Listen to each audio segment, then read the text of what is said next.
हरे कृष्णा।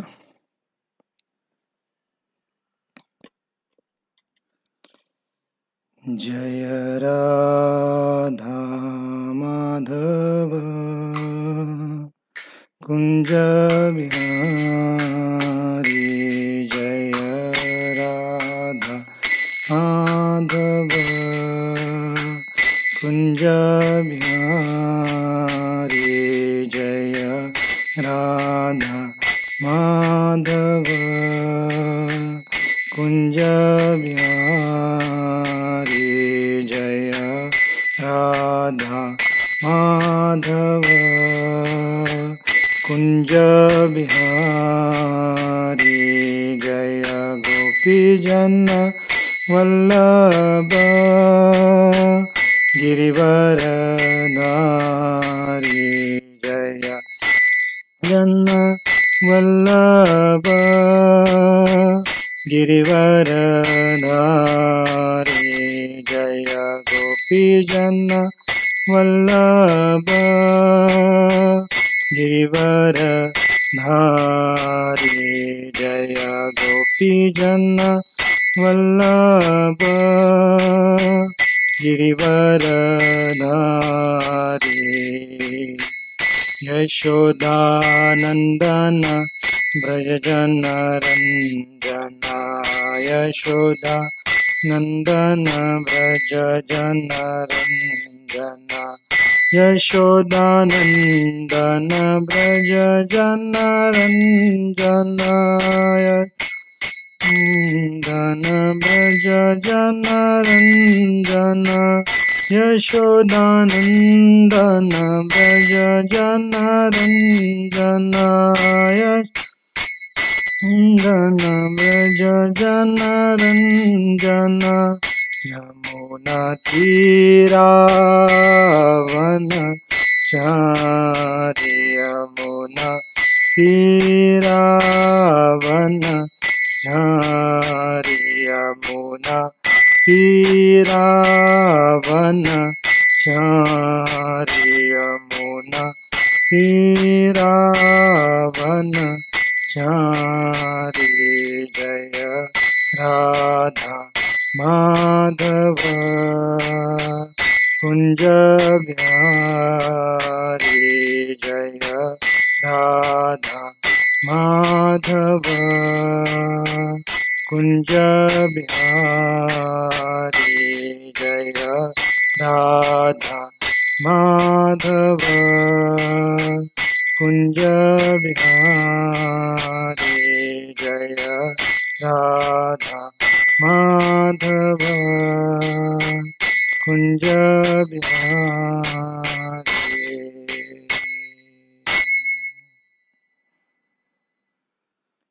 श्री श्री राधा गोपाल भगवान की जय।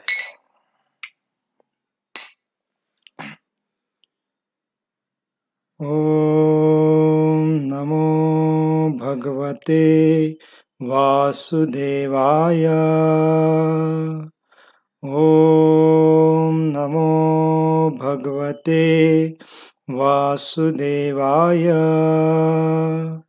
ओम नमो भगवते वासुदेवाय। नमो विष्णुपादाय कृष्णप्रेष्ठाय भूतले श्रीमते भक्तिवेदांत स्वामिन् इति नामिने। नमस्ते सारस्वती देवे गौरवाणी प्रचारिणे। निर्विशेष शून्यवादी पाश्चात्य देशतारिणे। जय श्री कृष्ण चैतन्य प्रभु नित्यानंद। श्री अद्वैत गदाधर श्रीवासादि गौरभक्तवृंद। हरे कृष्णा कृष्णा कृष्णा हरे हरे। हरे राम राम राम हरे हरे।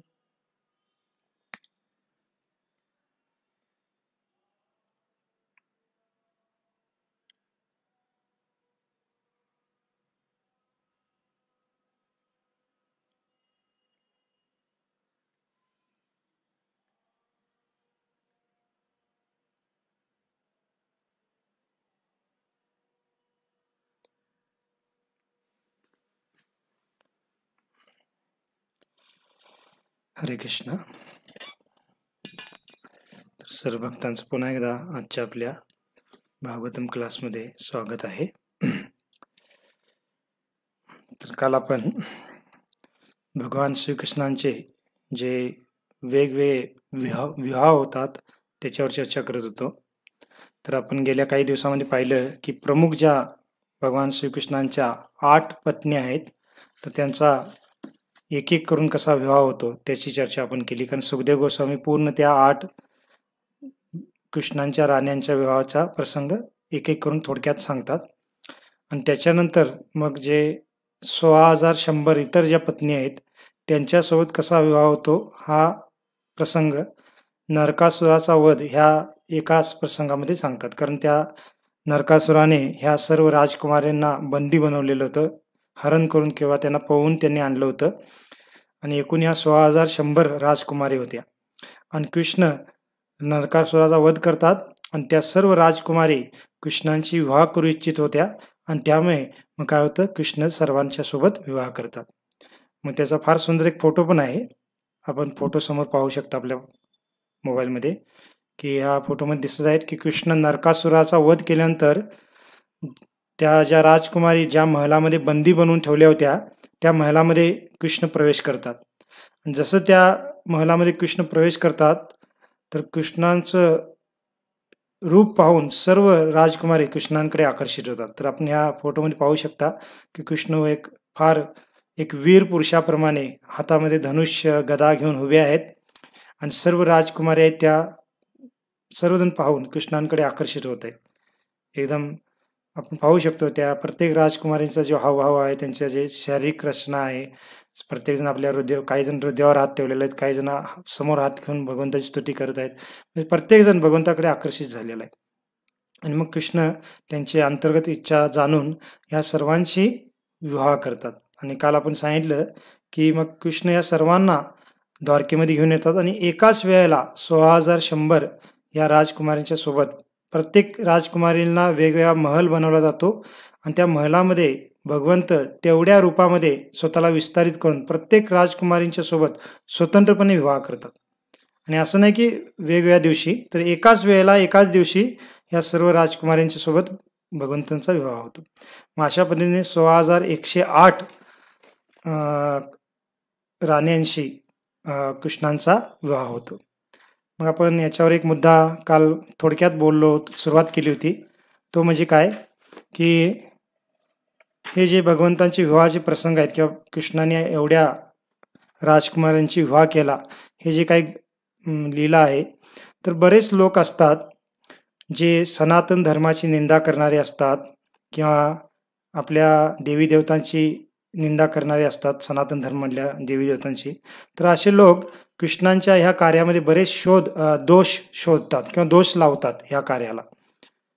आणि एक पद्धतीने कृष्णांना किंवा इतर देवी देवतांना पण तुच्छ किंवा कमी लेखण्याचा प्रयत्न करत असतात. मग असे बरेच लोक आपल्याला पाहायला मिळतील. काही लोक इतर तथाकथित धर्माचे असतात, मग सनातन धर्म आणि बाकी इतर धर्मीय लोक असतात. मग ते इतर धर्मीय लोक धार्मिक द्वेषापोटी पण असं बोलत असतात. आणि काही लोक सनातन धर्माच्या कुटुंबामध्ये जन्म घेऊन पण वामपंथी विचाराला आकर्षित झालेले असतात किंवा त्या वामपंथी विचारांच्या द्वारे प्रभावित होऊन मग ते अशा आपल्या देवी देवतांची निंदा करतात. आणि विशेष करून कृष्णाच्या ह्या कार्यांची फार निंदा करतात. कारण कृष्णांची जी काही लीला आहेत त्याच्यामध्ये बऱ्याच काही अशी गोष्टी आहेत ज्या असामान्य आहेत आणि तथाकथित नैतिक मूल्यांची म्हणजे मूल्यांच्याबद्दल बोलणारे लोकांना भ्रमित करणारे आहेत भगवंताच्या लीला, कृष्णांच्या लीला विशेष करून. आणि त्यामुळे कृष्णांची निंदा करायला फार त्यांना संधी मिळते. आणि मग अशा काही वेगळ्या प्रसंगाच्या द्वारे ही लोक बोलत असतात. जसं काही वेळेला मी सांगितलेलं आहे की भारत स्वतंत्र व्हायच्या वेळेला भारतामधले काही असे नेते होते, राजकीय नेते, फार प्रसिद्ध उच्च पदस्थ नेते होते. त्यातील एका नेत्याने तर स्वतः काय म्हणलं होतं की मी जे प्रभू रामचंद्र आहेत, श्रीराम आहेत, त्यांना मी भगवंत म्हणून स्वीकारतो, परंतु कृष्णाला मी भगवंत म्हणून स्वीकारत नाही. का? कारण त्यांच्या दृष्टिकोनातून जे नैतिक मूल्यांची व्याख्या होती त्याच्यामध्ये कृष्ण बसत नव्हते, प्रभू रामचंद्र बसतात. का? कारण आजकाल काय मानलं जातं, की एखादा व्यक्ती एक पत्नीची विवाह करून राहत आहे, तर तो नैतिक आहे. एका स्त्रीपेक्षा जादा त्यांनी विवाह केलेले आहेत, तर त्याला थोडं अनैतिक मानलं जातं. मग अशा बऱ्याच काही वेगवेगळ्या प्रत्येक लोकांच्या आपल्या काही व्याख्या असतात नैतिक मूल्यांच्या आणि त्यांच्या व्याख्येमध्ये एखादा व्यक्ती बसत असेल तर तो योग्य आहे आणि बसत नाही तर तो अयोग्य आहे. मग असे एक फार प्रसिद्ध राजकीय नेते होते, तर ते म्हणायचे की मी रामजींना भगवंत मानतो, परंतु कृष्णाला भगवंत मानत नाही. का? कारण कृष्णाने असे बऱ्याच स्त्रियांच्याबरोबर विवाह केला किंवा गोपींच्या सोबत रास नृत्य केलं आणि म्हणून ते असं आपले बुद्धी चालवण्याचा प्रयत्न करतात. आणखीन एक दुसरे राजकीय नेते होते त्याच दरम्यान भारत स्वतंत्र होण्याच्या अगोदर. काही लोकांना नाव पण माहीत असेल, आपण नाव घेणं पण योग्य नाही. परंतु ते राजकीय नेते म्हणत होते, की जर कृष्ण जर हिंदू धर्माचे भगवंत असतील, तर मला स्वतःला हिंदू म्हणून घ्यायला लाज वाटते. असं ते म्हणत होते. जणू काय ह्यांचं मत म्हणजे काय एकदम सर्वोच्च सत्य असल्यागत असं ते बोलतात. आणि का बोलतात? हे पहिलं कारण हेच की त्यांच्या काही नैतिक मूल्यांचे काही विशेष काही त्यांचे विचार असतात आणि त्यामुळे ते भगवंताच्या कृष्णांबद्दल असे काही बोलत असतात. आणि त्यांना हे पण वाटतं, की फार उच्च शिक्षण घेतलेलं असतं त्यांनी भौतिक शिक्षण म्हणजे मग हे नेत्यांचं मी उदाहरण सांगितलं. भरपूर बाकीचे आता वर्तमानमध्ये पण लोकं असतात. भौतिक शिक्षणामध्ये काहीतरी एखादी पद किंवा पदवी प्राप्त केलेली आहे किंवा समाजामध्ये पण त्यांना काही विशेष सन्माननीय स्थान प्राप्त झालेलं असतं. जसे हे नेते होते त्यांना फार उच्च पद प्राप्त झालं होतं समाजामध्ये. मग अशामुळे त्यांना काय वाटतं, की आपण जे काय बोलत आहोत किंवा आपले जे काही विचार आहेत तेच सर्वोच्च सत्य आहे किंवा तेच बरोबर आहे. बाकी इतर सर्वांचे किंवा कोणाचे पण विचार असतील ते चुकीचं आहे. का? कारण त्यांच्या शिक्षणामुळे, त्यांच्या पदामुळे त्यांना एक प्रकारे अहंकार असतो आणि त्यांना वाटतं, की आपण म्हणजे सर्वोच्च बुद्धिमान आहोत आणि आपले जे विचार आहेत ते सर्वोच्च योग्य आहेत आणि बाकींचे कोणाचे काही विचार असतील तर ते चुकीचे आहेत. म्हणजे एक प्रकारे ते कृष्णांची जागा घेऊ इच्छितात. स्वतः भगवंत आहे किंवा असं सांगणार नाहीत. काही मूर्ख लोक तसं पण बोलतात. परंतु काही लोक तसं बोलणार नाहीत. परंतु स्वतःच्या विचाराला सत्य मानून ते कृष्णाची जागा घेत आहेत. का? कारण कृष्ण एकच असे व्यक्ती आहेत, की त्यांचे जे कार्य आहे, त्यांचे जे विचार आहेत ते सर्वोच्च सत्य आहे. बाकी कोणाचे पण विचार किंवा कार्य असतील तर त्याच्यामध्ये दोष असतात किंवा दोष असू शकतात. कारण कृष्ण पूर्ण पुरुषोत्तम भगवंत आहेत. मग ते जे काय बोलतात तो धर्म आहे. कृष्ण जे काय करतात तो वास्तविक धर्म आहे. धर्मम तु साक्षात भगवत प्रणीतम.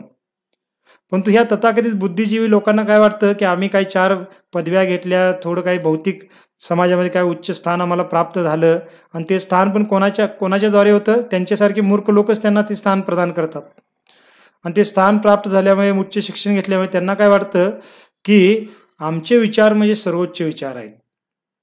आणि म्हणजे एक प्रकारे ते कृष्णासारखीच स्वतःची भूमिका निभवत आहेत. परंतु नाही, कृष्णाचं जे काही बोलणं म्हणजे उपदेश आहेत ते सर्वोच्च सत्य आहे. कृष्ण जे काही करतात ते सर्वोच्च धर्म आहे. परंतु बाकीचे लोक त्यांना वाटतं, की आम्ही जे काही कृष्णाची निंदा करत आहोत, आम्ही काही नैतिक मूल्याची काही गोष्टी सांगत आहोत, ते सर्वोच्च सत्य आहे किंवा तोच योग्य गोष्ट आहे, असं ते सांगत असतात किंवा स्वतः पण बोलत असतात. आणि बाकीचे त्यांच्यासारखे मूर्ख लोक पण त्यांचं पालन त्यांना वाटतं, की हा किती योग्य विचार आहेत, किती क्रांतिकारी विचार आहेत, असं त्या बाकीच्या मूर्ख लोकांना पण वाटतं. आणि मग अशा लोकांना ते फार सन्माननीय करतात. मग हे सर्व समाजामध्ये आपल्याला पाहायला मिळतं. आणि हे का होत असतं? याचं कारण एक असतं, की ते योग्य गुरु शिष्य परंपरेतून त्यांनी ज्ञान घेतलेलं नसतं. आणि न घेण्याचं कारण पण हे आहे, की स्वतः एवढं भौतिक शिक्षण फार घेतलेलं असतं, विशेष पद मिळालेलं आहे. त्यावेळी त्यांना एखाद्या गुरुकडून ज्ञान घेणं म्हणजे फार कमीपणाचं वाटतं. त्यांना वाटतं आम्हाला गुरूंची काय आवश्यकता आहे? आम्ही स्वतः एवढे सक्षम आहोत. आणि मग काय करतात? असे काही ग्रंथ, वैदिक ग्रंथातले प्रसंग ते श्रवण केल्यानंतर, ऐकल्यानंतर मग स्वतःच्याच तर्कबुद्धीचा वापर करून असे वेगवेगळे काहीतरी विचार मांडतात. आणि त्यामुळे असे लोकं भगवंतांची निंदा करतात, त्यांच्या कार्यामध्ये दोष शोधतात आणि हे सर्व चालू असतं. मग हे कोण आहेत? की सर्व लोक एक काही इतर धर्मी पण असतात आणि काही सनातन धर्मामधले पण अशा वेगवेगळ्या विचारांनी प्रभावित झालेले लोक असतात आणि हे सर्व ते बोलत असतात. परंतु जर आपल्याला शास्त्राच्या दृष्टिकोनातून पाहायला गेलं किंवा गुरु शिष्य परंपरेच्या ज्ञानाच्याद्वारे जर आपल्याला असं विश्लेषण ऐकायला गेलं तर आपण ते पण समजून घेतलं पाहिजे. आणि ते म्हणजे काय की मग आपण त्याच्यावर थोडं एक दोनदा बोललेलो आहे, परंतु हा विषय आला आहे म्हणून पुन्हा आपण बोलणं आवश्यक आहे, कारण हे विषय आपल्याला चांगल्यापणे समजून आले पाहिजे. तर सर्वात पहिलं आपण हे समजलं पाहिजे की कृष्ण हे साधारण तुमच्या आमच्यासारखे एक भौतिक व्यक्ती नाही आहेत. सर्वात पहिला मुद्दा. कारण हे जे बाकीचे लोक जे निंदा करणारे असतात त्यांचं सर्वात मोठी चूक काय असते की ते कृष्णाला एक सामान्य भौतिक व्यक्ती समजत असतात. ते जसे आहेत तसंच कृष्ण पण एक आहेत आणि एक थोडे बुद्धिमान किंवा एक महान योद्धा होते, राजकारणी व्यक्ती होते, अशा पद्धतीने ज्यादा ज्यादा ते विचार करतात कृष्णांबद्दल. आणि त्यामुळे भौतिक व्यक्तींना ज्या मर्यादा आहेत त्या मर्यादेमध्येच कृष्णाने पण राहिलं पाहिजे होतं असं त्यांची अपेक्षा असते. आणि कृष्णाने त्या मर्यादा पाळल्या नाहीत याचा अर्थ म्हणजे कृष्ण फार चुकीचं वागलेले आहेत किंवा त्यांची मग ते निंदा करतात. परंतु सर्वात पहिला मुद्दा आपण हे समजून घेतला पाहिजे की कृष्ण तुमच्या आमच्यासारखे भौतिक व्यक्ती नाही आहेत, ते पूर्ण पुरुषोत्तम भगवंत आहेत. आणि पूर्ण पुरुषोत्तम भगवंत असल्यामुळे ते स्वतः आत्माराम आहेत. जसं काल आपण हा मुद्दा थोडा बोलला होता. आत्माराम म्हणजे काय की कृष्णांना आनंद घेण्यासाठी इतर कोणत्याही गोष्टीची किंवा इतर कोणत्याही व्यक्तीची आवश्यकता नाहीये. आपल्याला या भौतिक जगामध्ये जीवन यापन करत असताना आनंदी बनण्यासाठी, भौतिक आनंद प्राप्त करण्यासाठी बऱ्याच काही गोष्टींची आवश्यकता आहे. मग एखादी स्त्री असेल तर त्या स्त्रीला पुरुषाची आवश्यकता आहे पतीच्या रूपात, किंवा एखादा पुरुष असेल तर त्या पुरुषाला स्त्रीची आवश्यकता आहे पत्नीच्या रूपात आनंद घेण्यासाठी. आणि दोघे जेव्हा विवाहितून एकत्रित येतात तर मग त्यांना पुन्हा पुढचा आनंद घेण्यासाठी मुलांची आवश्यकता असते. आणि मुलंच नाहीत तर मग घराची आवश्यकता आहे, गाडींची आवश्यकता आहे, घरातल्या वेगवेगळ्या सर्व गोष्टींची आवश्यकता आहे. का? कारण त्याच्यातून भौतिक आनंद घेण्यासाठी ह्या सर्व गोष्टी त्यांना गरजेच्या वाटतात. त्याचमध्ये आता मग बघू शकतो गाडी, बंगला, टी व्ही आहे. आजकाल तर सर्वात आवश्यक गोष्ट मोबाईल मानली जाते. तर ह्या सर्व गोष्टींची आवश्यकता आहे भौतिक लोकांसाठी. मग स्त्रीला पुरुषाची आवश्यकता, पुरुषाला स्त्रीची आवश्यकता आणि बाकी इतर गोष्टींची पण आवश्यकता. मग एखादा व्यक्ती थोडा भौतिक दृष्टिकोनात आनंद घेऊ शकतो. असा व्यक्ती एखादा व्यक्ती आहे त्याच्यासोबत कोणीच नातेवाईक नाही आहेत, काहीच वस्तू नाही, त्याला एखाद्या रूममध्ये जर आपण बंद केलं तर तो काही वेळेमध्ये वेडा होऊन जाईल. का? कारण आपल्याला ह्या सर्व गोष्टींची आवश्यकता आहे. परंतु जे भगवंत आहेत ते आत्माराम आहेत. भगवंतांना कुठल्याही गोष्टीची आणि कुठल्याही व्यक्तीची आवश्यकता नाही. भगवंत स्वतःमध्येच आनंद अनुभवत असतात शाश्वत रूपामध्ये. आणि फक्त भगवंतच आत्माराम नाहीत, तर भक्त सांगतात किंवा शास्त्रामध्ये सांगितलेलं आहे की भगवंतांचे जे शुद्ध भक्त असतात ते पण आत्मारामच असतात. आणि त्यामुळे शुद्ध भक्त जे असतात त्यांना पण ह्या भौतिक गोष्टींची आवश्यकता नसते. मग पाहतो आपण जे शुद्ध भक्त आहेत ते पण एकांतामध्ये राहत आहेत किंवा प्रचार करत असले तरी ते फक्त भगवंताच्या संबंधित कथा सांगत आहेत. त्यांना काही बाकी या भौतिक गाडी, बंगला किंवा भौतिक काही गोष्टी, पैसा किंवा असे मान सन्मान कशाची आवश्यकता नसते त्यांना. किंवा स्त्री पुरुष विवाह होण्याची त्याची पण त्यांना काही आवश्यकता वाटत नाही. का? कारण भगवंताप्रमाणे भगवंताचे शुद्ध भक्त पण आत्माराम असतात. मग भगवंतांचे भक्त असे असतील किंवा भगवंत असे असतील, मग तरी पण भगवंत एवढे विवाह का करत आहेत किंवा वेगवेगळ्या अशा लीला का करत आहेत? तर याचं कारण आपण हेच सांगतो, काल पण थोडं बोललो होतो की भगवंतांना याच्यामध्ये आनंद घ्यायचा नाही की एवढ्या स्त्रियांच्या बरोबर विवाह करून त्यांना उपभोग घ्यायचा आहे त्या स्त्रियांचा. तर अशी भगवंताची इच्छा नाही, भगवंतांना ती आवश्यकता पण नाही. परंतु भगवंत आपल्या भक्तांची इच्छा पूर्ण करण्यासाठी, त्यांना आनंद प्रदान करण्यासाठी हे सर्व करत असतात. का? कारण या भौतिक जगातील सर्व जे जीव आहेत, मग ते मनुष्य योनीतले असू द्या किंवा इतर पशु योनीतले पण असू द्या, ते सर्व जीव हे भगवंताचे अंश आहेत. आणि अंशा नात्याने त्या प्रत्येक जीवाचा भगवंतासोबत 5 रसापैकी कुठल्या ना कुठल्या रसामध्ये संबंध आहे.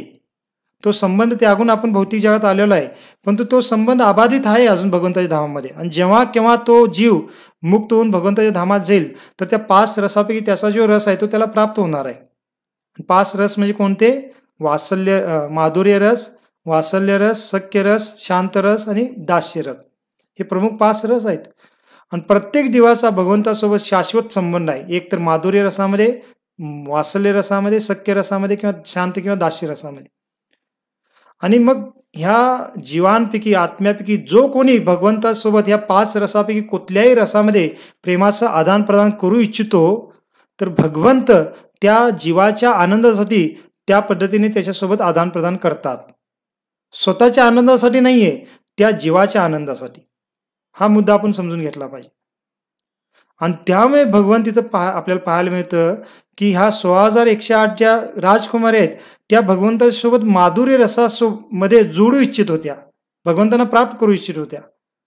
त्यामुळे भगवंतांचा तो स्वतंत्र अधिकार आहे की त्या जीवांना तो आनंद देणं. आणि भगवान मग त्यांच्या आनंदासाठी या सर्वांना स्वीकारतात. म्हणजे पत्न्याच नाहीत तर गोपी होत्या, गोपींच्या सोबत पण नृत्य करतात. मग काही असे जीव आहेत जे भगवंतासोबत वात्सल्य रसामध्ये आनंद घेऊ इच्छित आहेत. मग त्यांना भगवंतांनी वृंदावनमध्ये देवकी यशोदा माता आहेत किंवा यशोदा मातेंच्या ज्या मैत्रिणी आहेत वयस्कर गोपी, त्यांच्या रूपात त्यांना स्थान दिलेलं आहे वृंदावनमध्ये. आणि त्यांच्यासोबत भगवंत काय करतायत, वात्सल्य रसाचं आदान प्रदान करतायत. आणि बाकी जीव आहेत ते भगवंतासोबत साख्य रसाचं आदान प्रदान करू इच्छितात, तर भगवंत त्यांच्यासोबत सखाप्रमाणे वागत आहेत. तर ह्यांची संख्या किती आहे वृंदावनमध्ये, तर असंख्य म्हणलेल्या आहेत. का? कारण असंख्य जीव आहेत आणि त्या असंख्य जीवामध्ये असंख्य वेगवेगळ्या जीवांना वेगवेगळ्या रसामध्ये भगवंताचे आदान प्रदान करायचे. मग भगवंत सख्य रसाचं पण आदान प्रदान असंख्य गोपसखांसोबत करतात. वात्सल्य रसामध्ये पण असंख्य गोपी आहेत आणि असंख्य गोप आहेत, वयस्कर गोप आणि वयस्कर गोपी, ज्या कृष्णांना आपला पुत्र मानतात आणि त्यांच्यासोबत त्या पद्धतीने भगवंत आदान प्रदान करतात. आणि तसेच असंख्य गोपी किंवा स्त्रिया आहेत, राजकुमारी आहेत, ज्या भगवंतांना पती म्हणून प्राप्त करू इच्छितात. मग कृष्ण त्या रूपात त्यांच्याशी प्रेमाचं आदान प्रदान करतात. आणि ह्या सर्व लीला फक्त आपल्याला कृष्ण अवतारामध्ये पाहायला मिळतील. आणि म्हणून तर कृष्णांना पूर्ण पुरुषोत्तम अवतार म्हणलेला आहे. बाकी कुठल्याही अवतारामध्ये भगवंत या 5 रसाचं आदान प्रदान करत नाहीत. जसं नरसिंह अवतार आहे, वामन अवतार आहे, वरा अवतार आहे, त्या सर्व अवतारामध्ये भगवंत फक्त दास्य रसाचं आदान प्रदान करतात. सर्व देवी देवता दास्य भावनेने त्यांची उपासना करतायत, त्यांची प्रार्थना करतायत, स्तुती करतायत. आणि कृष्ण त्या अवतारामध्ये त्या सेवेला स्वीकारत आहेत. पण तो वरा अवतारामध्ये ते माधुर्य लीला करत आहेत किंवा सख्य लीला करतायत आपल्याला पाहायला मिळत नाही. नरसिंह लीलेमध्ये पाहायला मिळत नाही. प्रभू रामचंद्रांच्या लीलेमध्ये थोडं पाहायला मिळतं, परंतु त्याच्यामध्ये पण मर्यादा आहेत. आणि म्हणून तर प्रभू रामचंद्रांच्या अवतारांना मर्यादा पुरुषोत्तम अवतार म्हणलेला आहे. का? कारण प्रभू रामचंद्रांच्या लीलेमध्ये त्यांनी माधुर्य रसाचा अनुभव घेतला, परंतु कोणासोबत? फक्त सीतामाता, एक पत्नीवर धारण केलं.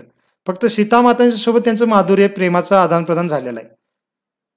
प्रभू रामचंद्रांना बरेच ऋषीमुनी जेव्हा दंडके अरण्यमध्ये पाहतात, तर त्यांच्या हृदयामध्ये पुरुष असून पण त्यांना वाटतं की आपण स्त्री असलं पाहिजे आणि प्रभू रामचंद्राला आपण पती म्हणून प्राप्त केलं पाहिजे.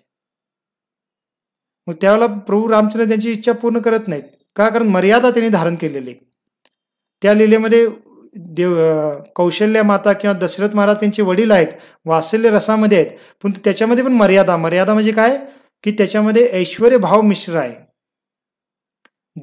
यशोदा किंवा नंद महाराजांसारखा शुद्ध वात्सल्य भाव दशरथ महाराज आणि कौशल्यांचा नव्हता. कारण त्यांना माहित होतं की राम हे पूर्ण पुरुषोत्तम भगवंत आहेत. त्यामुळे त्याच्यामध्ये आदर भावना पण होती त्या वात्सल्य भावनेमध्ये. आणि प्रभू रामचंद्र लीलेमध्ये सख्य रस पण ज्यादा आपल्याला पाहायला मिळत नाही. परंतु कृष्ण हे पूर्ण पुरुषोत्तम अवतार असल्यामुळे ह्या 5 रसाचं फार अमर्यादितपणे ते काय करतात, आनंद घेतात. आणि म्हणून कृष्णांना रस राज पण म्हणलेला आहे. शांत रसामध्ये पण पहा किती असंख्य गायी आहेत, वनामधले जे मोर आहेत, हरिण आहेत, सर्वजण कृष्णांसोबत त्या शांत रसाचा आनंद घेत आहेत. त्यामुळे कृष्णाला काही फरक पडत नाही कोणी काही किती बोलव त्यांच्याबद्दल. का? कारण ते मूर्ख आहेत, त्यांना ज्ञान नाही आहे. ते कृष्णाला सामान्य व्यक्ती समजत आहेत आणि त्यामुळे ते कृष्णाची अशी निंदा करत आहेत.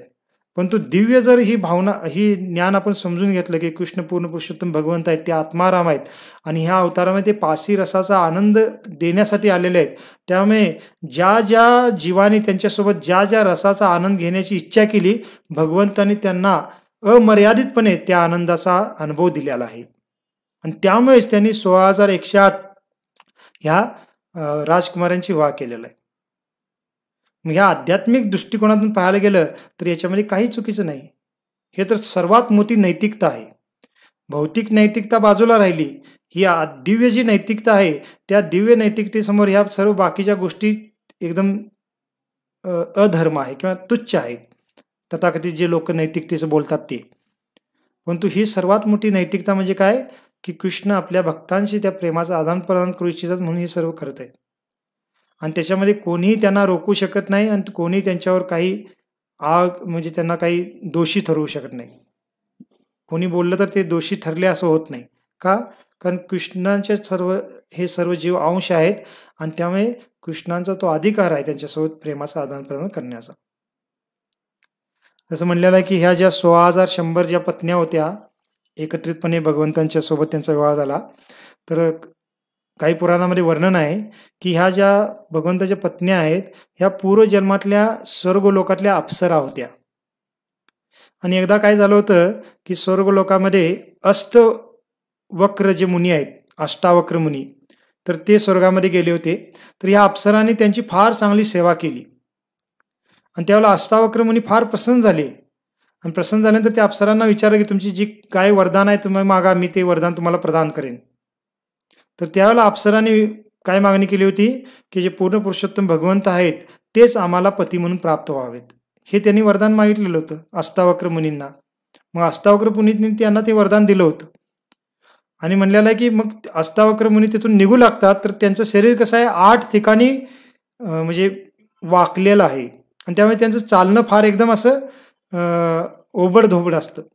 आणि ते जेव्हा चालू लागतात तर ह्याच अप्सरा हसू लागतात.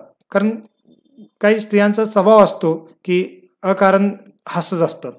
मग तशा पद्धतीने ह्या अप्सरा, ज्या अप्सरांनी त्यांची सेवा केली होती, त्यांच्याकडून वरदान प्राप्त केलं होतं, तर ते अष्टावक्र मुनी चालत असताना पाहून त्यांना हसू रोखता येत नाही, ते हसतात. आणि त्यावेळेला अष्टावक्र मुनी त्यांच्यावर क्रोधित होतात आणि मग पुन्हा त्यांनाच शाप देतात. जे आशीर्वाद दिला त्याच अप्सरांना म्हणतात की तुम्हाला पती कृष्ण किंवा विष्णू पती मिळतील, हे मी तुम्हाला वरदान दिलेलं आहे, परंतु तुम्ही इतके म्हणजे माझ्यावर हसून माझा क्रोध प्रदान केलेला आहे आणि त्यामुळे तुम्हाला काय होईल की त्या लीलेमध्ये एक शिकारी येऊन तुमचं अपहरण करेल, असं अष्टावक्र म्हणून त्यांना शाप पण देतात. आणि त्यामुळे तुम्हाला कृष्णाचा विरह अनुभवायला लागेल असं म्हणतात. मग पुन्हा अप्सरा त्यांची माफी मागतात, क्षमा मागतात. मग ऋषी असतात, ऋषीमुनी साधू संत, ते फार लगेच प्रसन्न होणारे असतात. एखाद्याने प्रायश्चित्त केलं तर लगेच त्याला क्षमा करणारे असतात. मग अष्टावक्र मुनी पुढे काय म्हणतात की तो जो शिकारी येईल तुम्हाला अपहरण करण्यासाठी, तर तो शिकारी दुसरा तिसरा कोणी नसून ते कृष्णच असणार आहे. तुमचे पतीच असतील परंतु त्या रूपामध्ये येतील. मग अशा पद्धतीने ही लीला घडली होती आणि त्याच्यामुळे ह्या सर्व अप्सरांना कृष्णपती मिळाले होते किंवा त्यांची इच्छा तशी झाली होती पुढच्या जन्मामध्ये, द्वापरयुगामध्ये. आणि कृष्णाने ती इच्छा पूर्ण केली. परंतु हे जे तथाकथित स्वतःला बुद्धिमान समजणारे लोक असतात, ते लोक या शास्त्राच्या ज्ञानाला समजून घेत नाहीत. त्यांना सांगायला गेलं तर याच्यावर विश्वास ठेवत नाहीत. हे म्हणतात हे सगळं थोटांड आहे, दंतकट आहे. ज्यादा ज्यादा कृष्णाला एक व्यक्ती, ज्यादा शक्तिशाली बुद्धिमान व्यक्ती मानतात आणि त्यामुळे स्वतःच्या नैतिक मूल्यांचं त्यांच्यावर लादण्याचा प्रयत्न करतात आणि अशी निंदा करत असतात. परंतु कृष्णांच्या लीलेला किंवा त्यांच्या महत्तेला याच्यामुळे काही फरक पडत नाही. जे असे कृष्णांची निंदा करणारे, त्यांच्यामध्ये दोष शोधणारे लोक असतात, हे अनादी काळापासून आलेले आहेत. जेव्हा कृष्ण हयातीत होते तेव्हा पण असे लोक होते. शिशुपाल होता, दंतवक्र होता, जरासंध होता किंवा दुर्योधन होता. मग कृष्ण असताना होते. मग हे तर कलियुग आहे. कलियुगामध्ये तर आणखी जादा असणारच आहेत असे लोक निंदा करणारे. परंतु त्याने कृष्णांच्या कार्याला, कृष्णांच्या भक्तीला आणि कृष्णाच्या भक्तांना पण काही फरक पडत नाही. मग अशी निंदा करणारे लोक असतात ते काळाच्या ओघामध्ये काय होतात, मरून जातात, गायब राहतात. इतिहासामध्ये त्यांचं नाव पण कुठं राहत नाही, इतके ते काय होतात, पूर्णतः लुप्त होतात. परंतु कृष्ण भक्ती चालत राहते. कृष्ण भक्तीला काही फरक पडत नाही त्याच्यामुळे. परंतु त्यांनी जी निंदा केलेली आहे भगवंताची, त्याच्यामुळे मात्र त्यांना फार नरकवास किंवा बाकीच्या गोष्टी भोगाव्या लागतात. कारण शास्त्रामध्ये सांगितलं जो कोणी कृष्णांची किंवा भगवंताची निंदा करतो, भक्तांची निंदा करतो, तर त्याला नरकवास भोगावा लागतो. आणि असं सर्व घडतं. परंतु त्यांना ह्याच्यावर काय विश्वास नसतो, ते काय मानत नसतात आणि मुक्तपणे कृष्णाची आणि कृष्णाच्या भक्तांची निंदा करत असतात, अपशब्द बोलत असतात. आणि असे लोक काय करतात, आपली बुद्धी आणखी दाखवण्यासाठी वेगवेगळे बुक्स पण प्रकाशित करतात कृष्णाच्या काही गोष्टीवर असं अपशब्द लिहून किंवा निंदा करत असे काही बुक्स पण प्रकाशित, आणि बाजारामध्ये आपल्याला बरेच असे बुक्स मिळतील. परंतु काळाच्या ओघामध्ये ते पण लुप्त होतात आणि त्यांचे असे बुक्स जे होते, ग्रंथ जे पुस्तक त्यांनी छापले होते ते पण कुठं काळाच्या ओघामध्ये लुप्त होऊन जातात, काही दशकानंतर, काही शतकानंतर. परंतु कृष्ण भक्ती चालत राहते आणि कृष्णाने दिलेले जे ज्ञान आहे भगवद्गीता रूपी किंवा भागवतम रूपी, ते ज्ञान अनादी काळापासून चालत आलेलं आहे आणि पुढेही भविष्यात चालत राहील. त्याच्यामुळे ह्याच्यावर काय फरक पडणार नाही. तर हे आपण समजून घेतलं पाहिजे. आणि बाकीचे करणारे, निंदा करत असणारे करत राहतील. जसं आपले एक इस्कॉनचे एक फार वरिष्ठ संन्यासी आहेत, प्रभुपादांचे शिष्य आहेत. त्यांचं नाव आहे परमपूज्य राधा गोविंद स्वामी महाराज. तर हे प्रभुपादांचे शिष्यच आहेत, जसं लोकनाथ स्वामी महाराज आहेत त्याप्रमाणेच. तर फार वरिष्ठ शिष्य आहेत आणि फार सुंदर भागवत कथा करतात. आणि हे कोण आहेत? तर आपल्या इस्कॉनचे एक वरिष्ठ भक्त आहेत, त्यांचं नाव आहे लाल गोविंद प्रभू. हे लाल गोविंद प्रभू पण फार सुंदर भागवत कथा करतात. बरेच आपले भक्त पण त्यांची कथा ऐकत असतात. तर हे राधा गोविंद महाराज कोण आहेत? हे लाल गोविंद प्रभूजींचे गुरु आहेत. आणि हे राधा गोविंद महाराज पण फार चांगली सुंदर कथा करतात. मग हे स्वतः एकदा सांगत होते, तर राधा गोविंद महाराज एकदा ऑस्ट्रेलियामध्ये एकदा भागवत कथा करत होते. म्हणजे आपलं इस्कॉनचे मंदिर आहे तिथं ते गेले होते आणि त्यांची कथा चालू होती. आणि त्याच्यामध्ये बरेच भक्त होते आणि नवीन नवीन लोक पण आले होते. मग त्या कथेमध्ये एक भारतीय व्यक्ती होता, कारण वेगवेगळ्या देशामध्ये आपल्या भारतातले लोक तिथं जॉब करण्यासाठी गेलेले असतात. मग त्यांना NRI पण आपण म्हणतो. मग असे तो एक NRI व्यक्ती होता, भारतीय व्यक्ती ऑस्ट्रेलियामध्ये जॉब करणारा. तो पण तिथं कथा ऐकण्यासाठी आला होता. कोणासोबत तर आला असेल. आणि महाराज मग कृष्णांच्या बद्दल अशा वेगवेगळ्या लीलेबद्दल बोलत होते. तर शेवटी जेव्हा प्रश्न उत्तर चालू होते त्यावेळेला तो व्यक्ती फार आव्हानात्मक बोलू लागला महाराजांच्या समोर आणि कृष्णांची निंदा करू लागला. आणि विशेष म्हणजे ह्याच गोष्टीवर की कृष्णाने गोपींच्या सोबत असं नृत्य का केलं किंवा एवढ्या राजकुमारांची विवाह केला. म्हणजे त्यांच्या बोलण्यावरनं ते असे लोक काय करत असतात, कृष्णाला एक स्त्रीलंपट व्यक्ती आहे अशा पद्धतीने ते दाखवण्याचा प्रयत्न करत असतात. आणि भरपूर काही ते अपशब्द बोलत होते कृष्णांबद्दल. आणि महाराज फार प्रेमाने त्यांना समजावून सांगण्याचा प्रयत्न करत होते, परंतु तो समजूनच घेत नव्हता आणि भरपूर पुन्हा पुन्हा बोलत होता. शेवटी मात्र महाराजांना फार क्रोध आला. आणि क्रोध आल्यानंतर महाराज त्याला डायरेक्ट काय म्हणले, त्याला म्हणाले की कृष्णाने गोपींच्या सोबत नृत्य केलं, रास नृत्य केलं, गोपींची इच्छा होती म्हणून केलं, किंवा कृष्णाने ह्या 16,108 राजकुमारांची विवाह केला कारण त्यांची इच्छा होती म्हणून केलं. परंतु कृष्णाने काय तुझ्या पत्नीसोबत रासनृत्य केलं का, असं स्पष्टपणे महाराज त्याला म्हणतात. आणि म्हणजे काय म्हणतात की तुझ्या पत्नीसोबत नृत्य केलं का, केलं नाही ना, मग कशाला तू एवढा क्रोध करत आहेत, असं एकदम क्रोधाने महाराज त्याला म्हणाले. आणि असं म्हणल्या तो गपच बसला. त्याला अपेक्षित नव्हतं की महाराज किंवा संन्यासी अशी बोलतील म्हणून. मग आता आपण कोण आपल्यासोबत असं वादविवाद करत असेल तर आपण असं बोलू शकत नाही, कारण आपली तेवढी योग्यता नाही. शुद्ध भक्त असं बोलू शकतात. का बोलू शकतात? कारण शुद्ध भक्त जेव्हा एखाद्यावर क्रोध करतात किंवा असं एकदम क्रोधाने बोलतात तर त्याच्यामध्ये पण त्या शुद्ध भक्ताचा त्या समोरच्याला लाभ प्रदान करण्याचाच भाव असतो. का? कारण तो एवढा निंदा करत होता कृष्णांची, ऐकायलाच तयार नव्हता. मग काही लोकांना त्यांच्या भाषेमध्ये उत्तर द्यावं लागतं. आणि महाराज तसं बोलल्यामुळे तो गप बसला. का? म्हणजे गप बसल्यामुळे काय झालं की त्याची जी निंदा चालू होती कृष्णाची ती थांबली गेली. कारण जेवढं तो निंदा करेल तेवढं त्याचा नरकवास वाढत जाणार आहे. आणि मग शुद्ध भक्त कधी कधी त्या समोरच्याच्या लाभासाठीच त्याच्यावर क्रोध करून असं काही बोलत असतात किंवा बोलावं लागतं. परंतु आपण तशा पद्धतीने बोलू शकत नाही, आपली योग्यता नाही ती. आणि मग पुढे महाराज त्याला म्हणाले, एकदा असं पहिला एक वाक्य बोलल्यानंतर तो गप बसला आणि पुढे महाराज म्हणाले, अरे मूर्खा, म्हणाले की तुझी जी पत्नी आहे, ज्या पत्नीला किंवा ज्या स्त्रीला तू आपली पत्नी म्हणून तिचा भोग घेत आहेस, ती पत्नी पण वास्तविक कृष्णाची संपत्ती आहे.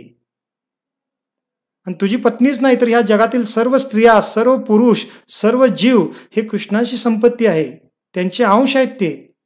आणि या सर्वांनी आपल्या सेवेच्या द्वारे कृष्णाला प्रसन्न करणे हे प्रत्येकाचं कर्तव्य आहे.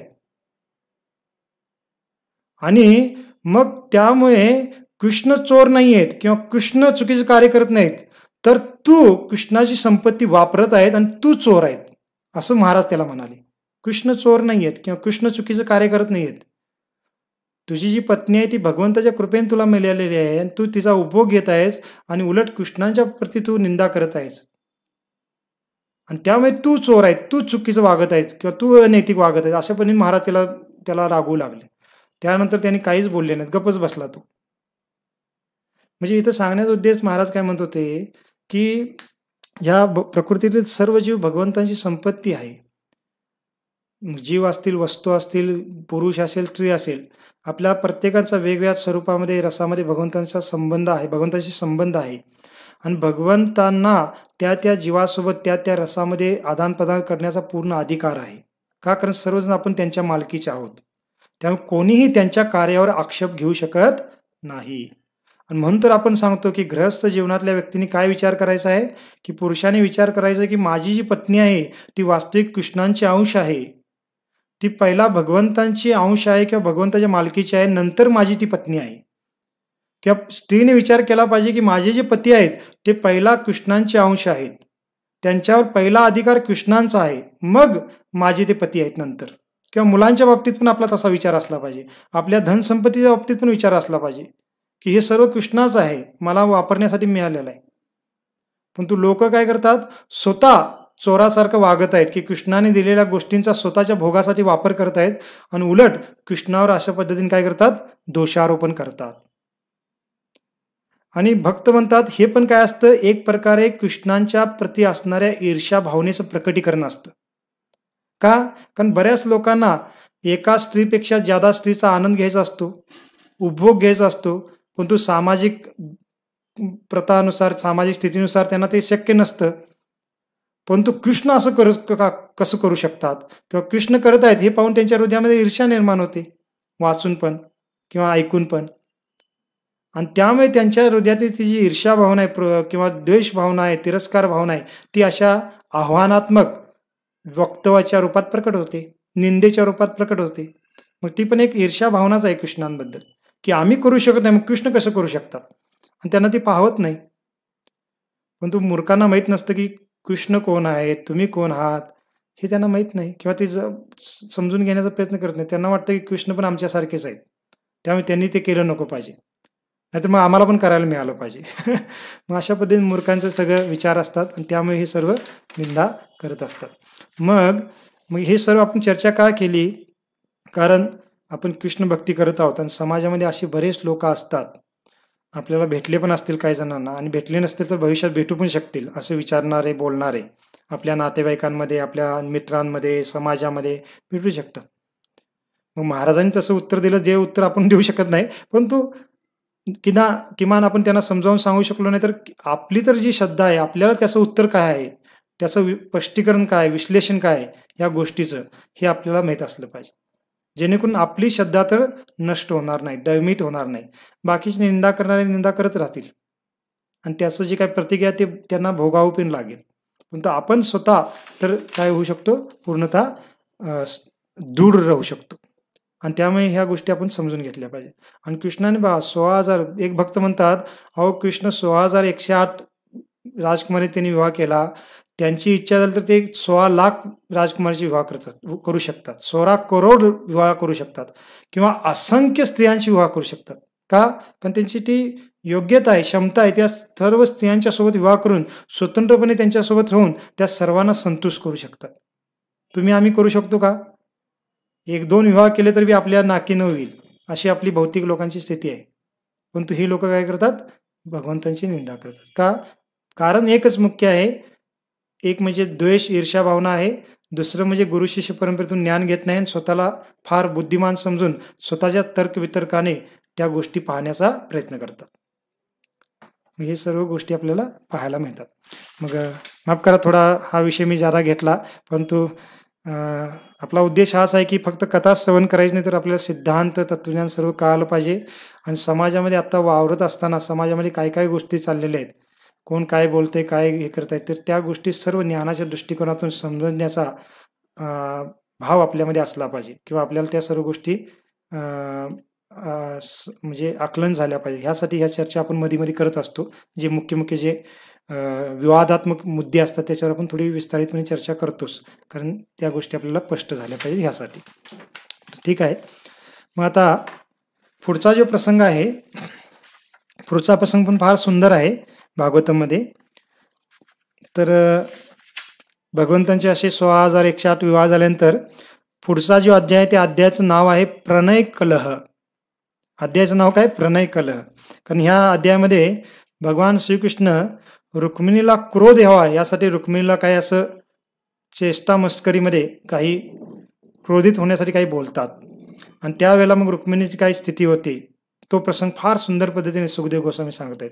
म्हणजे इथं दाखवत आहेत सुखदेव गोस्वामी की कृष्णाने एवढे सर्व विवाह केले होते, परंतु कृष्ण प्रत्येक त्या राणीच्या महलामध्ये राहून कशा पद्धतीने त्यांच्या पत्नींना समाधान किंवा सुख प्रदान करत होते किंवा संतुष्ट करत होते, हे ह्या प्रसंगातून आपल्याला कळतं.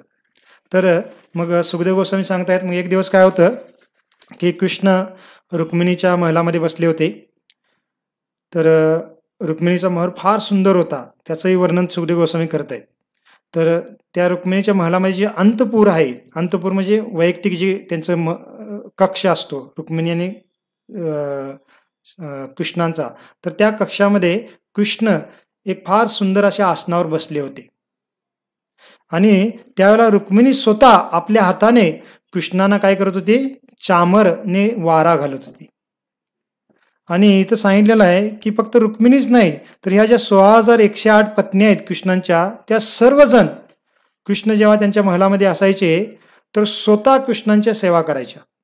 आणि कृष्ण प्रत्येक वेळेला त्यांच्या महलामध्ये असत होते विस्तार रूपामध्ये. तर त्या महलामध्ये असंख्य दासी असत होत्या, सेवा करणारे दासी किंवा सेवक भरपूर असत होते, परंतु त्या राण्यांना कृष्णांची सेवा स्वतः करण्यामध्येच फार आनंद मिळत होता. सामान्यतः पाहतो आपण एखादा फार राजघराणा असेल आता वर्तमानमध्ये कलियुगामध्ये, किंवा फार धनवान कुटुंब असेल आणि त्यांच्यामध्ये बरेच काही कामगार किंवा नोकर चाकर असतील, तर मग त्या घरची जी प्रमुख स्त्री असते ती ज्यादा कार्य करत नाही. बऱ्याच घरामध्ये मग स्वयंपाक करणं पण ते नोकर चाकरच करतात, त्या पुरुषाला वाढणं जेवण वाढणं हे पण ते नोकर चाकरच करतात, आणि ती तर एकदम काहीच ज्यादा करत नसते, कुठं तर थोडं बहुत कधी तर काय कार्य करेल असं असतं. परंतु ह्या राण्या एवढ्या द्वारकेच्या त्या महलामध्ये राण्या म्हणून राहत होत्या, आणि त्यांच्या महलामध्ये असंख्य सेवक आणि सेविका होत्या, तरी पण कृष्णाची सेवा ह्या राण्या स्वतः करत होत्या. त्यांना वारं घालणं आहे, त्यांच्यासाठी जेवण बनवणं आहे, किंवा त्यांना ते जेवण वाढणं आहे, सर्व सेवा ते स्वतः करायच्या. का? कारण कृष्णांप्रती त्यांना एवढं प्रेम होतं की त्या कृष्णांना पाहत पाहत त्या सेवा करायला त्यांना फार आनंद यायचा. त्यांना वाटायचं की ह्या सेवा करत असताना किमान आम्हाला कृष्णाचा थोडा संग मिळतो, आणि त्यामुळे त्या नेहमी स्वतःच सेवा करायच्या. आणि इथं पण मग रुक्मिणी माता स्वतः, रुक्मिणी कोण आहे? साक्षात सौभाग्य देवी लक्ष्मी माता आहे, आणि ती काय करत आहेत? हातामध्ये चामर घेऊन कृष्णांना वारं घालतात, आणि कृष्ण झोपलेले आहेत. त्या झोपलेले म्हणजे त्या आसनावर असे पौडलेले आहेत, थोडे आरामदायक. आणि पहा, फार सुंदर रुक्मिणीच्या महलाचं पण वर्णन केलेलं आहे. मग रुक्मिणीचा महल किती सुंदर होता. मग हे पण आपण मध्ये मध्ये का वाचतो? कारण आपल्याला त्यावेळेचे द्वारका किंवा वेगवेगळे जे भगवंताचे धाम आहे तिथलं ऐश्वर्य किती दिव्य होतं हे आपल्याला थोडं समजून यावं यासाठी. मग म्हणलेलं आहे रुक्मिणीचा जो अंतपूर आहे तो फार सुंदर होता, आणि त्याच्यामध्ये काय काय होतं? तर ते महलाचा जो छत होता त्या छताला जे झालरी लावलेल्या होत्या खाली लोंबकणाऱ्या, तर त्या झालरीला मोती जडलेले होते, लावलेले होते. म्हणजे किती ऐश्वर्यशाली ते ठिकाण असेल. आणि पुढे म्हणलेलं आहे त्या महलामध्ये भिंतीमध्ये आणि आजूबाजूला फार अनमोल असे रत्न लावलेले होते, मडवलेले होते भिंतीमध्ये. आणि त्यामुळे काय होत होतं की त्या कक्षामध्ये जे दिवे लावले जातात, आता दिव्याचा उजेड किती पडणार, परंतु त्या रत्नामुळे काय व्हायचं की त्या दिव्याचा जो प्रकाश आहे त्या रत्नातून प्रकाश म्हणजे परावृत्तीत होऊन त्या महलामध्ये भरपूर मोठा उजेड पडलेला असायचा. तर पूर्वी वैदिक संस्कृतीमध्ये असं होतं, त्यावेळेला काय आपल्यासारखी आता इलेक्ट्रिसिटी जे विद्युत शक्ती आहे, विद्युत म्हणजे लाईट आहे किंवा बल्ब आहे अशी तिथं आवश्यकता पडायची नाही. मग याचा अर्थ ते मागासलेले होते का? नाही, फार प्रगत त्यांचं जीवन होतं, त्यांचं ऐश्वर्यशाली जीवन होतं. म्हणजे काय की फार हिरे जवाहरात त्यांच्या घरामध्ये लावलेले असायचे, मढवलेले असायचे आणि साधारण एखादा दिवा लावला तर त्या दिव्याचा प्रकाश फार थोडा आहे, परंतु त्या रत्नांमुळे तो प्रकाश परावर्तित होऊन आत्ता आपल्या घरामध्ये एखादा बल्ब लावून जेवढा प्रकाश पडतो त्याच्यापेक्षा मोठा प्रकाश त्यावेळेला त्या कक्षांमध्ये असत होता. आणि तो प्रकाश फक्त आत्तासारखा नुसता प्रकाश नाही, तर तो प्रकाश दिव्य प्रकाश, म्हणजे त्याच्यामध्ये फार सात्विकता अनुभवायला येत होती लोकांना. तर हे त्याचं मागचं विज्ञान पण आहे. आणि अशा पद्धतीने त्यांचा जो कक्ष होता रुक्मिणीचा, तो पूर्णतः प्रकाशित झाला होता. आणि त्याचबरोबर काय म्हणलेलं आहे, सर्व ठिकाणी वेगवेगळे जे फार सुगंधित अशी फुलं होती, त्या फुलांच्या माळा त्या कक्षामध्ये लावलेल्या होत्या आणि त्यामुळे त्या कक्षामध्ये फार सुंदर असा सुवास दरवरत होता. आणि त्या माळांवर, त्या फुलांवर जे भ्रमर आहेत, भोंगे आहेत, ते पण काय करत होते, इकडे तिकडे फिरत होते. आणि एवढंच नाही तर खिडकीतून फार सुंदर असा चंद्रप्रकाश आत येत होता. याच्यावरनं कळतं की तो प्रसंग चालू आहे, तो प्रसंग संध्याकाळचा प्रसंग होता आणि खिडकीतून फार सुंदर असा चंद्रप्रकाश आत कक्षामध्ये येत होता. आणि त्या कक्षामध्ये पण अगरू आणि असे वेगवेगळे जे फार सुगंधित वस्तू असतात, धूप पण म्हणतात त्याला, तर अगरू नावाचा एक धूपचा प्रकार आहे, ते एक वस्तू म्हणजे एक पदार्थ आहे, तो पेटवल्यानंतर फार सुंदर असा सुगंध द्रवतो.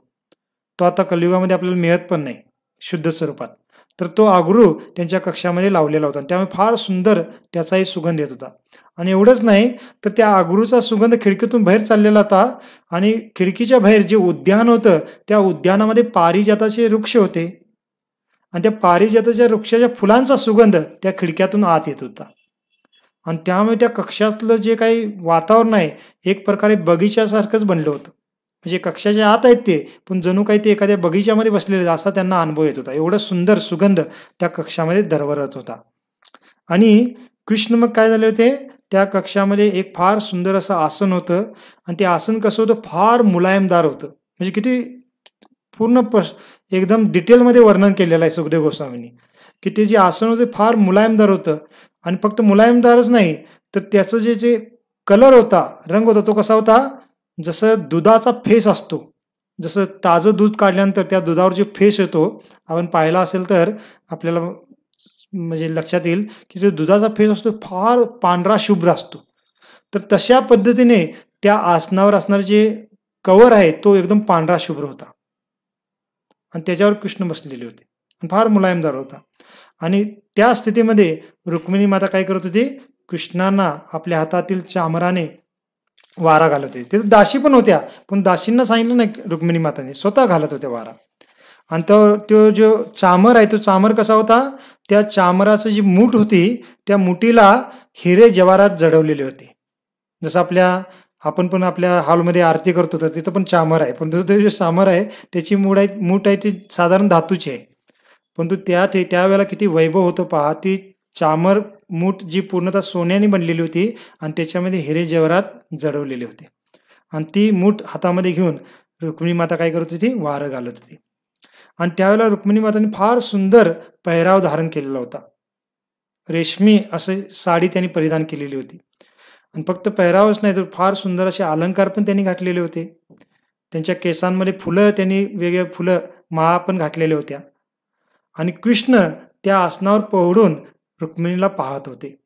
आणि रुक्मिणीचा तो पेहराव पाहून, त्यांचा शृंगार पाहून, अलंकार पाहून कृष्णाला रुक्मिणी माता फार सुंदर दिसू लागते. आणि मग कृष्ण रुक्मिणीकडे पाहत पाहत मग कृष्ण मनोमन विचार करतात की आता थोडी काय केली पाहिजे, आपण रुक्मिणी थोडी थट्टा मस्करी करूया, असा भाव कृष्णांमध्ये येतो. आणि तर आचार्य सांगतायत का कृष्णांच्या मध्ये असा भाव येतो, कारण ज्या रुक्मिणी माता होत्या त्या फार मधुर स्वभावाच्या होत्या आणि पूर्णतः निर्मत्सरी होत्या. निर्मत्सरी त्यांच्या हृदयामध्ये थोडाही मत्सर नव्हता कुठल्याही दुसऱ्या राण्यांबद्दल. आणि फार मधुर स्वभावी आणि शांत स्वभावाच्या रुक्मिणी माता होत्या. आणि त्यामुळे रुक्मिणी माता कधीच कृष्णांच्या प्रती रागवत नव्हत्या किंवा कधीच त्यांनी काही असं कृष्णांच्या प्रती क्रोध केला नव्हता. परंतु ज्या सत्यभामा होत्या, त्या सत्यभामा कशा होत्या, बरोबर विरोध स्वभावाच्या होत्या. आणि सत्यभामा काय करायची, नेहमी रुक्मिणीबद्दल द्वेष करायची. द्वेष म्हणजे मत्सर करायची. परंतु हा जो मत्सर आहे हा दिव्य मत्सर आहे, भगवंतांना आनंद देण्यासाठी. कारण रुक्मिणी माता पहिली पत्नी आहे, भगवंतांची सर्वात प्रमुख पत्नी आहे आणि फार सुंदर पण आहे आणि सत्यभामा पण सुंदर होती. आणि त्यामुळे सत्यभामाला काय वाटायचं की मी रुक्मिणीपेक्षा श्रेष्ठ आहे, रूपाने किंवा सर्वच गोष्टीने, गुणाने, सर्व बाबतीत. आणि तो म्हणलेला आहे की मग जेव्हा कृष्णांना एकदा पारिजाताचं फूल मिळतं, तर तेव्हा कृष्ण काय करतात, ते फूल रुक्मिणीला देतात भेट म्हणून. आणि हे जेव्हा सत्यभामाला कळतं, तर सत्यभामा तर मत्सरी होती आणि ती फार क्रोध करू लागते कृष्णांवर, फार रागा करते. जसं एखाद्या कौटुंबिक जीवनामध्ये एखाद्या पत्नी फार रागवली असेल आपल्या पत्नीवर, पण फार भांडण होतं घरामध्ये, किंवा काही ना काही 1-2 दिवस वातावरण तंग असतं घरामध्ये. तर तसं सत्यभामा काय करते, कृष्णांबरोबर फार क्रोधित होते. आणि म्हणलेला आचार्य सांगतात की कृष्णांना भरपूर सत्यभामाला समजूत घालावी लागते. कृष्ण सत्यभामाचं चरण पकडतात तिला शांत करण्यासाठी, तरी पण सत्यभामा शांत होत नाही. शेवटी सत्यभामाला शांत करण्यासाठी कृष्णांना स्वर्गातून पारिजाताचं वृक्ष आणावं लागतं, तेव्हा कुठं सत्यभामा शांत होते. आणि जेव्हा सत्यभामाला असं पारिजाताचं फुलं आणून दिलं, तेव्हा मात्र रुक्मिणी अजिबात मत्सरीपणा केली नव्हती. रुक्मिणीला एखादं फूल दिलं तर लगेच सत्यभामा मत्सर केली होती किंवा फार क्रोधित झाली होती. परंतु सत्यभामाला पूर्ण झाड आणून दिलं, त्यावेळेला मात्र रुक्मिणी काही क्रोध न करता किंवा तिने मत्सर केला नव्हता, शांतपणे तिने काहीच प्रतिक्रिया दिली नव्हती. का? कारण रुक्मिणी माता फार अशा शांत स्वभावाच्या होत्या. तर कृष्णाची इच्छा होती की रुक्मिणीने पण सत्यभामाप्रमाणे कधी क्रोध केला पाहिजे. अशी कृष्णाची इच्छा होती. का? कारण कौटुंबिक जीवनामध्ये हा पण एक आनंद असतो. कृष्ण पण पुढे म्हणतात की पत्नी कधी रागवली पाहिजे, पतीला त्याच्यामध्ये पण आनंद प्राप्त होतो. आणि सत्यभामापासून तो आनंद कृष्णाला मिळत होता. सत्यभामा बऱ्याच वेळा रागवायची, कृष्ण त्यांना मनवत होते आणि त्याचा पण आनंद कृष्ण घेत होते. पण तो रुक्मिणीच्या बाबतीत हे घडत नव्हतं.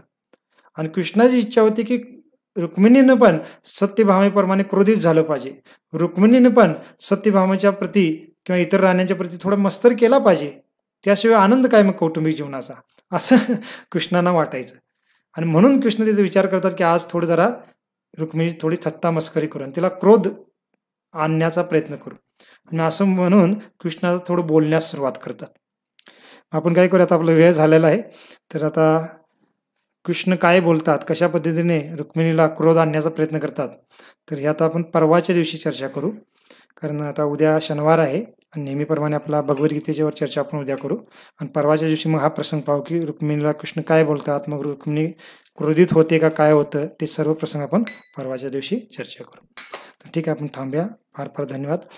माफ करा, 1-2 मिनिट एक सूचना आहे, अजून सर्वांनी ऐका. सूचना ही आहे, भक्तांना फार आनंद वाटेल ऐकल्यानंतर. ती म्हणजे आज एकादशी आहे, आपल्याला सर्वांना माहीत आहे. तर पुढच्या एकादशीला म्हणजे 14-15 दिवसानंतर येणारी जी पुढची एकादशी आहे, ती एकादशी फार विशेष आहे. कारण त्या एकादशीचं नाव आहे मोक्षदा एकादशी. आणि आपल्याला माहीत आहे की दरवर्षी मोक्षदा एकादशी म्हणजे कोणती एकादशी आहे की ह्याच दिवशी भगवान श्रीकृष्णाने अर्जुनाला भगवद्गीता सांगितली होती. म्हणून आपण गीता जयंतीचा दिवस म्हणून हा एकादशीचा दिवस साजरा करतो. आणि दरवर्षी आपण आपल्या हॉलमध्ये गीता पठण पण करतो त्या निमित्ताने. मग काही भक्तांची इच्छा होती, विचारपूस करत होते भक्त. मग आम्ही काही भक्तांची चर्चा करून थोडं नियोजन केलेलं आहे की येणाऱ्या एकादशीच्या दिवशी मागच्या वर्षाप्रमाणे ह्या वर्षी पण आपण काय करू, आपल्या हॉलमध्ये भगवद्गीतेचं पठण करू. कारण आता कोरोनाच्या केसेस पण कमी झालेले आहेत, थोडं स्थिती पण आता आटोक्यात आहे. आणि त्यामुळे काही भक्तांनी चर्चा केल्यानंतर ठीक आहे आपण करू शकतो, असं भक्तांचा विचार आहे.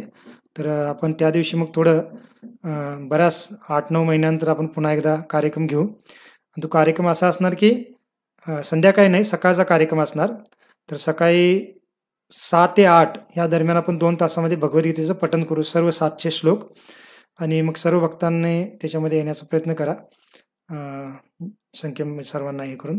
आणि पुन्हा आपण त्याच्या 1-2 दिवस अगोदर पण 2-3 दिवस अगोदर आणि काही सूचना असतील तर त्या सूचना देऊ. पण आपण एवढं लक्षात ठेवा की पुढच्या एकादशीला आपला गीता पठणचा कार्यक्रम होणार आहे हॉलमध्ये सकाळी. तर त्यानिमित्ताने आपण लक्षात ठेवून म्हणजे ठरवून ठेवू शकता आणि त्या दिवशी आपण त्याचा लाभ घेऊ शकता. आणि पुन्हा आपण 1-2-4 दिवस अगोदर त्याची सूचना देऊ आणि सर्व माहिती सांगू.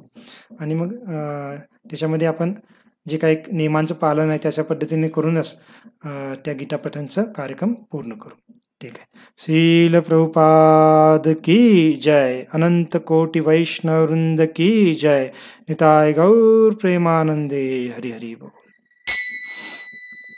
नमस्ते नर सिंहाय नमस्ते नर सिंहाय प्रह्लाद लाद दायिने प्रह्लाद लाद दायिने हिरण्यकशिपुर्वक्षः हिरण्यकशिपुर्वक्षः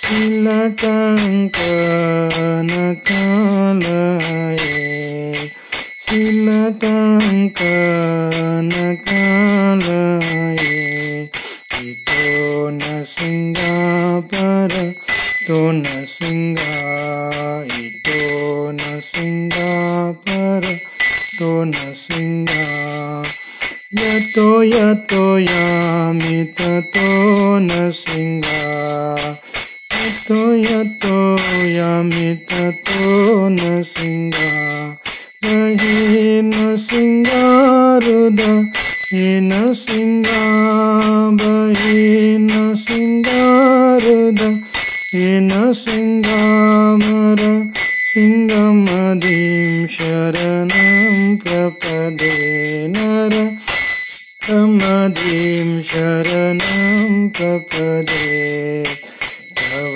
करकमलवरे नाकाम् अद्भुत सिंहाम् दलित हिरण्यकशिपु धनुर्भृङ्गा केशवदूता नरहरिरूपा जय जगदीश हरे जय जगदीश हरे जय जगदीश हरे जय केशवदूता नरहरिरूपा जय जगदीश हरे जय जगदीश हरे जय जगदीश हरे जय विघ्न विनाशक नृसिंहदेव विघ्न विनाशक नृसिंहदेव जय प्रह्लाद महाराज प्रह्लाद महाराज प्रह्लाद महाराज जय